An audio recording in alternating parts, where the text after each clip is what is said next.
Sa aming Schools Division Superintendent Ginoong Nelson Lopez, punong guro Ginang Elizabeth A. Lacorte,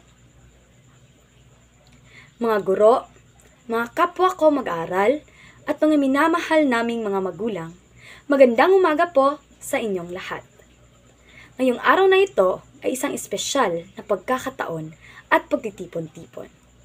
Bilang isang valedictorian ng batch 2023 to 2024, ay nagpapasalamat ako sa inyong patuloy na suporta at pagmamahal na ipinakita nyo sa amin sa loob ng mga taon na ito.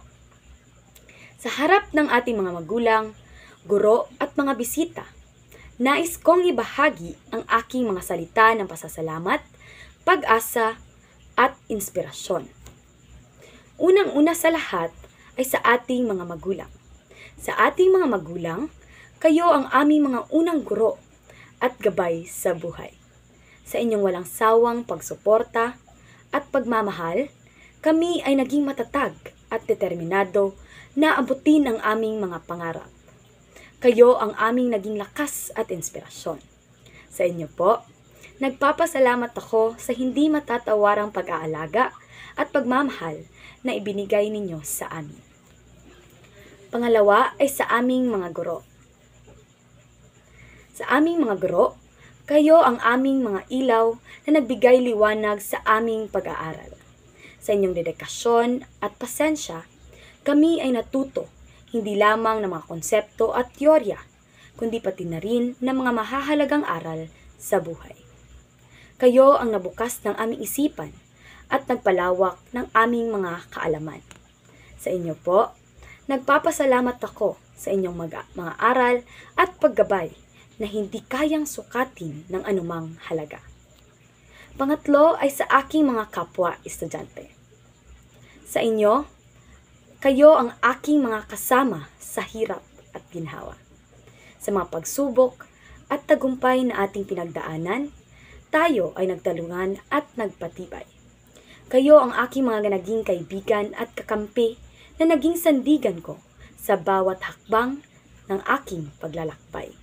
Sa inyo po, nagpapasalamat ako sa mga masasayang alaala at mga pagkakataong ibinahagi natin sa isa't isa. May panahon din sa aking buhay na nawalan ako ng gana at pag-asa. Ngunit may nabasa akong isang Bible verse na pumukaw sa aking damdamin. Ito ay ang Hebrews 10 verse 36 na nagsasaad na kailangan mong magpatuloy sa iyong pagtsatsaga upang kapag nagawa mo ang kalooban ng Diyos, matatanggap mo ang kanyang pangako. Ngayon, sa harap ng aking pagtatapos, tayo ay magbigay pugay sa mga taong tumulong at naging parte ng ating tagumpay. Gawin natin silang inspirasyon upang magpatuloy tayo sa ating buhay.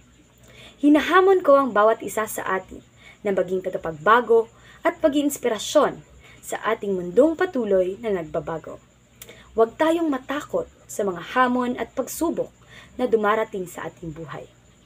Ipagpatuloy natin ang paghahanap ng kaalaman at pag-unlad ng ating mga sarili patungo sa maganda at maginhawang kinabukasan.